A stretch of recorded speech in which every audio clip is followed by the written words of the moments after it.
ஏ, இது என்ன? கருப்பு வெள்ளை பந்து தானா? யார் பந்து? நான் ஒரு பெருமை மிக்க பெண்குவின். நீயா இப்படி பெரிய பூனையா வந்து பேசுறது? பூனையா? என்னை பூனைன்னு சொன்னா? நான் நான் ஓகே, பரவாயில்லை. நீ ஏன் இங்க வந்தே? நீங்க எல்லாம் அடிக்கடி வெயிலில் படுத்துக்கிட்டு ஓய்வு எடுக்கறீங்களே, எனக்கும் ஒரு மாறுதலாக சூடான இடத்துக்கு வந்து பார்ப்பது போல இருந்துச்சு. சூடு பிடிக்குதா?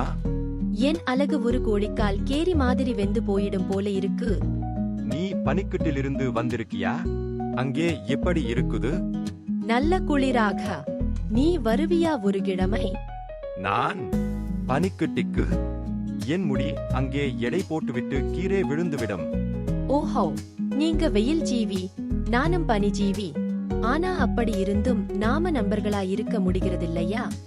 ஆமாம், அதான் அர்த்தம். நட்பு என்பது ஒரே மாதிரியானவர்களுக்குள் மட்டுமல்ல, மாறுபட்டவர்களுக்கும் இருக்க முடியும். சரி, அப்போ நீ என் நாட்டுக்கு வந்தால் உனக்கு குளிர் சாதன கோட் வாங்கி கொடுப்பேன்.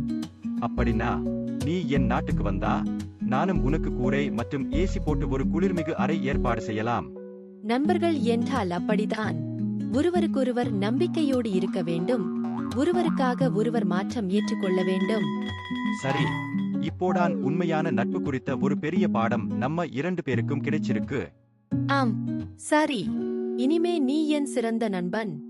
நீயும். ஆனால் ஒரு குறிப்பு, இனிமே எனக்கு பூனை